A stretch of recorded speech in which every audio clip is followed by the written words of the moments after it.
News 7 Tamil, பொறுப்பும் பொது நலமும்.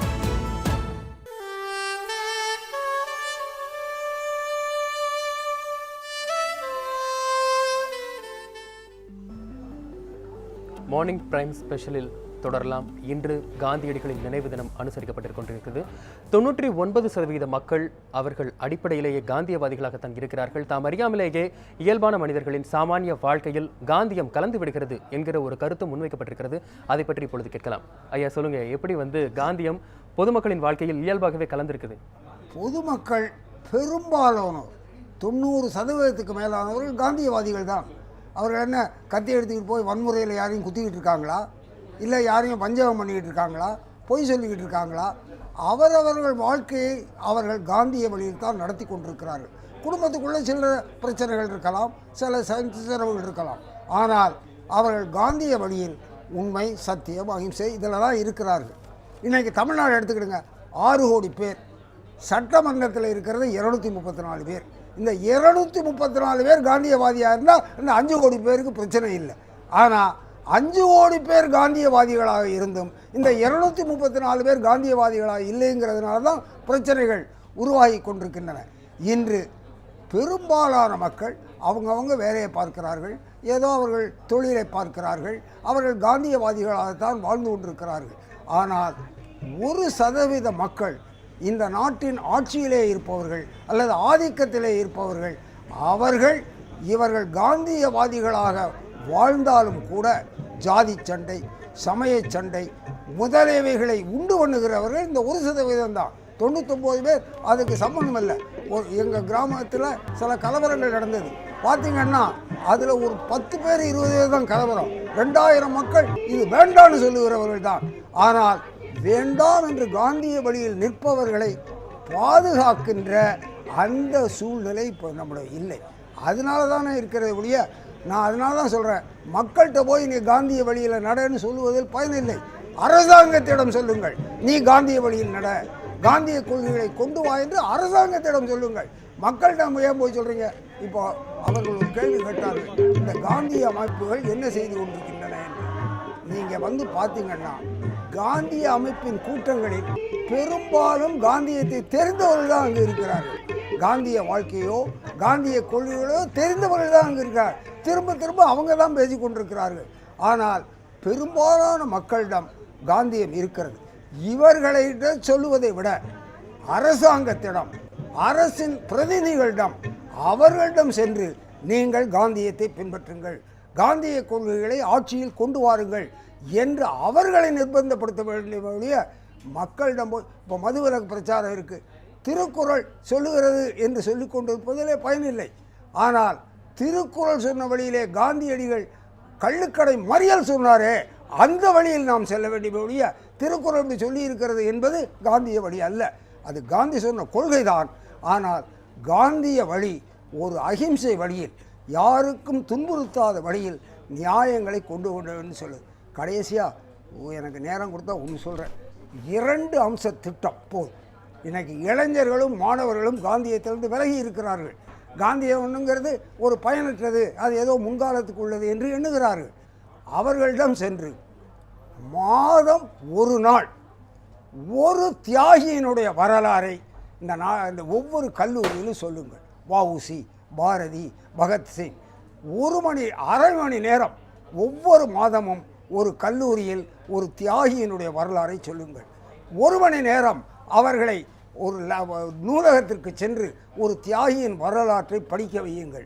மாதம் ஒரு முறை கதராடை அணியுங்கள் என்று சொல்லுங்கள். இந்த 3 திட்டம் ஒரு வருஷத்தில் 10-12 தியாகிகளுடைய வரலாறு. இப்படிப்பட்ட தியாக செம்மல்கள் நம்முடைய வாழ்ந்திருக்கிறார்கள். நாம் வாழ்க்கையிலே செல்லும் பொழுது தவறு செய்யக்கூடாது என்ற எண்ணம் 100க்கு 90 பேருக்கு ஏற்படும். இதை நான் நேரில் பார்த்தவன். நான் தியாக வரலாறை சொன்னவுடன் பல மாணவர்கள் கால் வந்து விழுந்தார்கள், எங்களுக்கு இதெல்லாம் தெரியவில்லையே என்று. எனவே தியாக வரலாறுகளை ஒவ்வொரு கல்லூரியிலும் மாதம் அரை மணி நேரம் சொல்லுங்கள். அவன் நூலகத்தில் சென்று 1 மணி நேரம் படித்து அதை குறிப்பெழுதுன்னு சொல்லுங்கள். மாதம் ஒரு நாள் கதராடை அணியணும்னு சொல்லுங்கள். இயற்கையாக நாட்டுப்பற்று வரும், பல பிரச்சனைகள் தீரும்.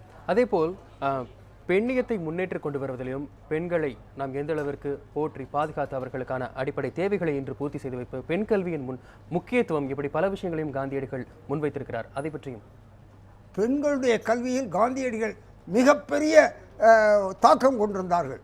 அவர்கள் இன்னொன்று சொன்னார்கள். அவர்கள் அகிம்சையை சொன்ன பொழுது கூட அவர்கள் சொன்னார்கள், உன்னுடைய மானத்திற்கோ கற்பிற்கோ கஷ்டம் வருமானால் உன் பல்லையும் நகத்தையும் உபயோகப்படுத்து என்று. எனவே பெண் விடுதலை, பெண்களுக்கான கல்வி, இன்னொன்று கூட சொன்னார்கள், இந்த ரிசர்வேஷன், பெண்களுக்கென்று தனியாக ஒதுக்கீடு செய்ய வேண்டும் என்று சொல்லுகிற பொழுது ஒதுக்கீட்டின் படி அவர்களுக்கு கிடைப்பதை விட ஆணினம் அவர்களுக்கு அதிகப்படியான இடங்களை தர வேண்டும். அப்படி இல்லை என்றால் போராட வேண்டும். வெறும் ஒதுக்கீட்டு, சட்ட ஒதுக்கீட்டின் மூலம் பெண்களுக்கு வருவதை விட ஒரு சமுதாயமே அவர்களுக்கு அந்தஸ்து கொடுக்க வேண்டும் என்றெல்லாம் சொன்னார்கள். பெண் கல்விக்கு முக்கியத்துவம் கொடுத்தார்கள். பெண்ணுடைய சுதந்திரத்திற்கு முக்கியத்துவம் கொடுத்தார்கள். அவள் தன்னை காப்பாற்றிக் கொள்வதற்கு வயலன்ஸ் கூட செய்யலாம் என்று சொன்னார்கள். எனவே பெண்கள் தான் இந்த நாட்டில் பாதி அவருடைய போராட்டத்தில் அதனால்தான் ஏராளமான பெண்கள் கலந்து கொண்டார்கள்.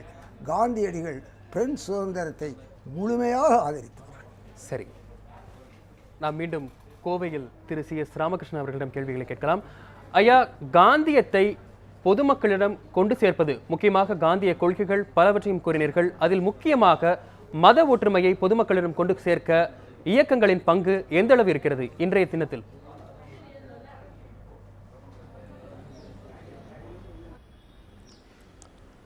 ஐயா, எங்கெங்கெல்லாம் அதாவது கலவரம் உண்டாகும் என்று எதிர்பார்க்கிறோமோ அங்கெல்லாம் முன்னதாகவே சென்று, அதாவது தெரியும் இந்த ஏதாவது ஒரு இந்த இடத்துல கலவரம் ஏற்படலாம் என்று சந்தேகப்படுகிறோமே, அங்கெல்லாம் சென்று அமைதியை குறித்து எவ்வாறு ஒற்றுமையாக இருக்க வேண்டும் என்பதை பற்றி சொல்ல வேண்டும். கோவையிலே குண்டு வெடித்த போது என்னுடைய நண்பர் டாக்டர் SN சுப்பராவ் என்பவர் டெல்லியிலிருந்து இங்கே வந்தார். வந்து எந்த இடத்திலே கலவரம் நடந்ததோ அந்த இடத்திலே அன்று ஆட்சியராக இருந்தவர்கள் போலீஸ் கமிஷனர் எல்லாம் பர்மிஷன் கொடுத்தார்கள். இரவு 11 மணி வரை கூட்டம் நடத்தினோம். சுமார் 5000 பேர்கள் கலந்து கொண்டார்கள். அப்பொழுது அந்த குண்டுவெடிப்பிலே பாதிக்கப்பட்டவர்களுக்கு உதவி அளித்தவர்களுக்கெல்லாம் அங்கே பாராட்டெல்லாம் நடந்தன. இப்படி அது ஒரு பக்கம் இருக்கட்டும். எப்படி அமைதிப்பணி செய்வது என்பது உங்கள் கேள்வி. அமைதிப்பணி என்பது ஒரு வன்முறை, அதாவது ட்வின் டவர்ஸ் இரட்டை கோபுரத்தை தகர்ப்பதற்கு 7 வருடங்களாக அவர்கள் திட்டமிட்டார்கள். அதே போல் அமைதி என்பது நம்முடைய நாட்டை பொறுத்தவரை அமைதி என்பது ஒவ்வொருத்தருடைய இரத்தத்திலும் ஊறியிருக்கிறது.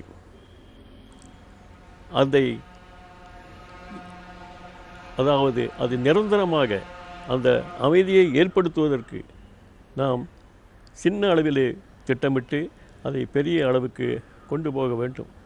நேற்று கூட உங்களுடைய இன்று செய்தியிலே பார்த்தேன், ஹவுரா ரயில் நிலையத்திலே ஒரு மாற்றுத்திறனாளி நடைமடையிலிருந்து வெளியே போக சொல்கிறார், போகவில்லை. அந்த பரிசோதகர், டிக்கெட் பரிசோதகர் எவ்வளவு டிக்கெட் பரிசோதகர் அல்லது காவலர் என்று நினைக்கிறேன், எவ்வளவு கொடூரமாக அவர் தாக்கப்படுகிறார். அங்கே எல்லோரும் பார்த்து கொண்டிருக்கிறார்கள். கூட ஒருவர் கூட மனிதநேய பண்புடன் அவரை காப்பாற்ற ஏன் முன்வரவில்லை? அடிப்படையாக பள்ளியிலும் கல்லூரியிலும் காந்தியத்தை மாணவர்களுக்கு கற்பிப்பதன் மூலம் காந்தியம் என்பது நிறைவாகும் என்றும் கூறியிருக்கிறீர்கள். அதேபோல் கல்வி கற்றவர்கள் அதை கிராமத்திற்காகவும் இந்தியாவிற்காகவும் செலவு செய்தாலே நமது அடிப்படையானது மேம்படும் என்றும் உங்களது கருத்துக்களை நிகழ்ச்சியில் பங்கு பெற்று தெரிவித்தமைக்கு மிக்க நன்றி ஐயா.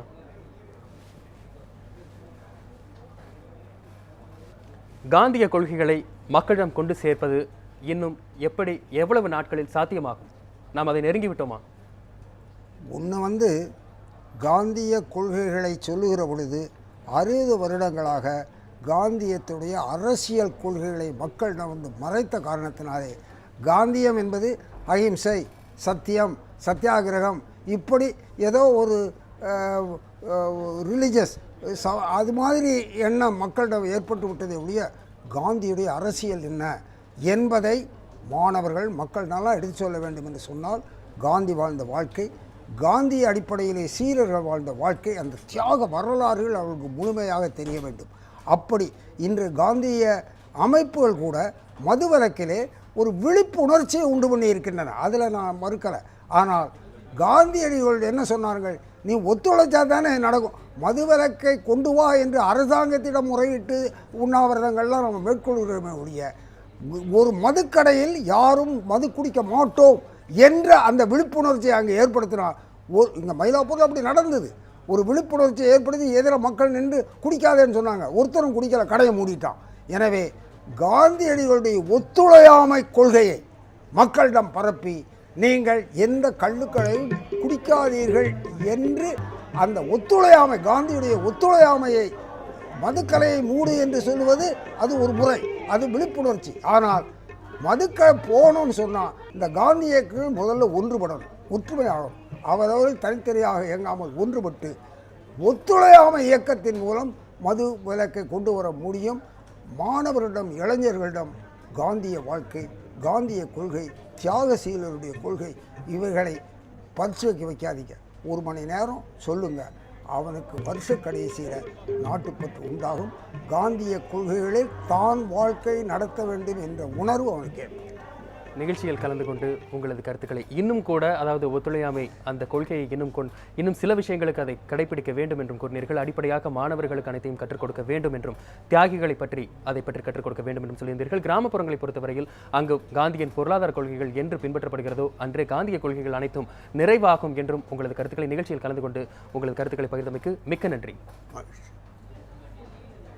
நேர்களே, மார்னிங் பிரைம் ஸ்பெஷல் நிறைவு பெறுகிறது. வணக்கம்.